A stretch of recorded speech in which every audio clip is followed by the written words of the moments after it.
రాహుల్ గాంధీ గారు 3 రోజుల క్రితం రాహుల్ గాంధీ చేసినటువంటి నరేంద్ర మోడీ గారి మాతృమూర్తి మీద చేసినటువంటి అనుచితమైనటువంటి వ్యాఖ్యలు, ఎవరు కూడా ఒక మనిషికి పుట్టినవాడు ఇంకొక తల్లికి పుట్టినవాడు, ఒకే తల్లికి పుట్టినవాడు ఇంకొక తల్లిని అనుచితంగా మాట్లాడకూడనటువంటి మాటలు, మాతృమూర్తి కనీసం వయసుకి గౌరవించకుండా అదేవిధంగా స్వర్గీయులైనటువంటి వారి తల్లి మాతృమూర్తి నరేంద్ర మోడీ గారి యొక్క తల్లి మీద అనుచితమైనటువంటి జిగుత్సాహపరంగా ఉన్నటువంటి మాటలు మాట్లాడినటువంటి అధినేత, కాంగ్రెస్ అధినేత, భారతదేశానికి పట్టిన చీడపురుగు రాహుల్ గాంధీ గారికి, రాహుల్ గాంధీ కారు లేదు, రాహుల్ గాంధీ. అటువంటి రాహుల్ గాంధీ భారత ప్రజలందరికీ కూడా, భారతదేశంలో ఉన్న మాతృమూర్తులందరికీ కూడా ఈరోజు క్షమాపణ చెప్పాలి. నరేంద్ర మోడీ గారి యొక్క మాతృమూర్తిని అవమానపరిచినందుకు, అదేవిధంగా 2009లో అదేవిధంగా కుటుంబాల గురించి మాట్లాడినప్పుడు వారికి దేశ ప్రజలందరూ బుద్ధి చెప్పారు. 2012లో వారి మాతృమూర్తుల మీద మాట్లాడినందుకు దేశ ప్రజలందరూ బుద్ధి చెప్పారు.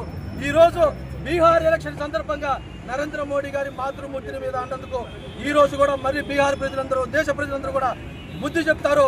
అదేవిధంగా మళ్ళీ ఓటమి ఖాయం అని చెప్పేసి ఈ సందర్భంగా తెలియజేస్తా ఉన్నాం. దేశం బాగుపడాలంటే కాంగ్రెస్ పార్టీ భూస్థాపితం అవ్వాలి. కాంగ్రెస్ పార్టీ భూస్థాపితం అవ్వాలంటే ఎవరో కాదు, రాహుల్ గాంధీ భూస్థాపితం అవుతాడు. అతనే భూస్థాపితం చేయించుకుంటాడు కాంగ్రెస్ పార్టీని. అదేవిధంగా ఈరోజు దేశవ్యాప్తంగా కూడా నరేంద్ర మోడీ గారి అభిమానులు, నరేంద్ర మోడీ గారిని అభిమానించేటటువంటి అనేక మంది, కోట్ల మంది ప్రజలు మనోవేదనకి గురవుతా ఉన్నారు.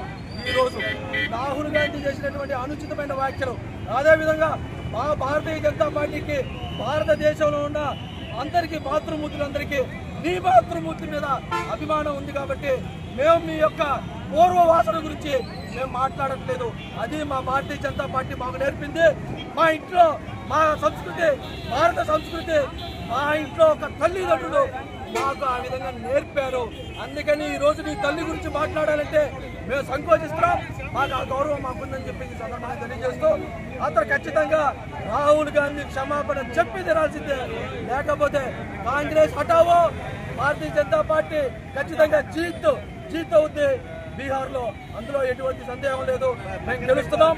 కాంగ్రెస్ పార్టీ బీహార్లో చిత్తుగా ఓడిపోతుందని చెప్పి సందర్భంగా తెలియజేస్తూ భారత్ మాతా కీ జై, భారత్ మాతా కీ జై.